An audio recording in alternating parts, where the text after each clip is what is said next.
Hey, what's going on? You know who it is. You know what it is. All right, you guys, peep game. All right, so I want to talk about Anthony Joshua's performance. I did a live and appreciate all the good feedback I got from the live. Really appreciate it. At the end of the day, that's what we're supposed to do. Have adult conversations, and not get too emotionally invested in people. It happens with everybody. But at the end of the day, it was a good live stream, and it was very productive. So we had real conversation, and that's just what we're gonna have to have now.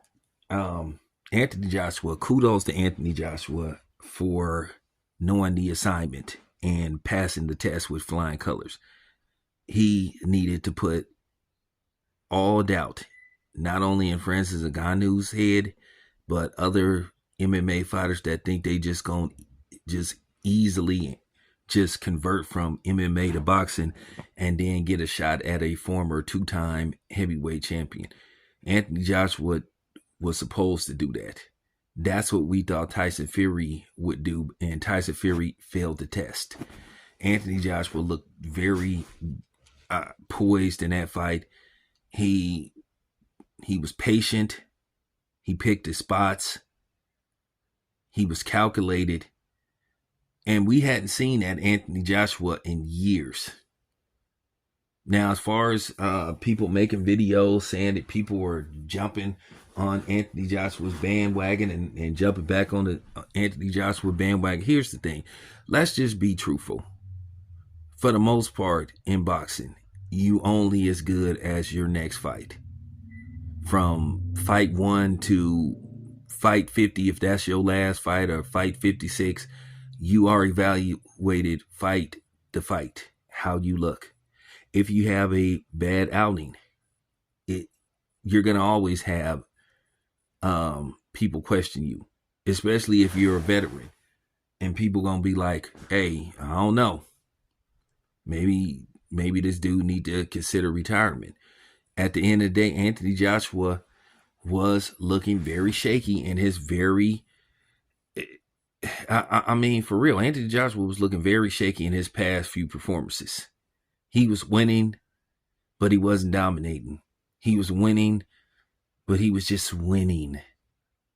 You didn't see no you didn't see no flash. You didn't see you know what I'm saying, a guy that was like happy to be there. A guy that looked like he was interested, a guy that had the passion to be in the ring, because a lot of fighters fight with passion, like and sheer wield. And you didn't see that in Anthony Joshua. So if people were jumping off his bandwagon and now have jumped back on, well, rightfully so. Rightfully so. Because you can rate past performances based off current performances. And Anthony Joshua looked very shaky. He looked like he had 1 foot into retirement. And now, based off that performance, people are evaluating him versus other people. And you have a right to do that. You have a right to evaluate that particular performance versus a potential opponent. Now, based off the fact Anthony Joshua took care of business and did what he was supposed to do, which is obliterate Francis Ngannou and leave no doubt that don't play with boxing. Don't think you're going to come in my sport and think that, listen, do you know what would have happened if Anthony Joshua would have lost that fight? So he knew what was on the line, and he had to do what he had to do. It was sad to see Francis Ngannou get laid out like that, but it's boxing. He knew what he signed up for.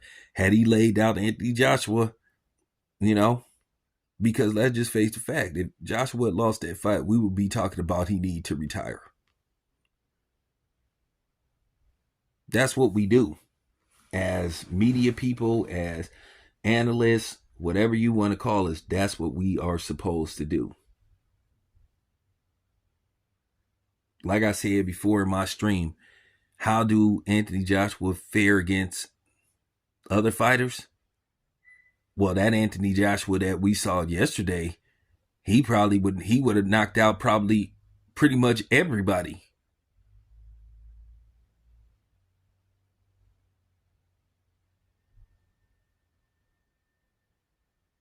You just gotta be honest.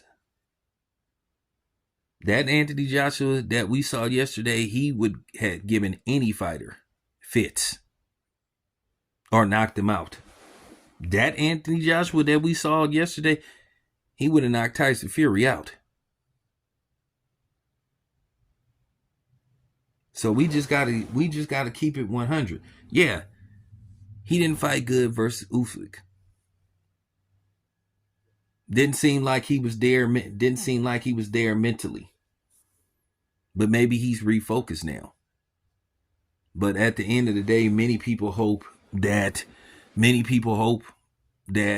Tyson Fury beats Usyk so we can get Anthony Joshua versus Tyson Fury.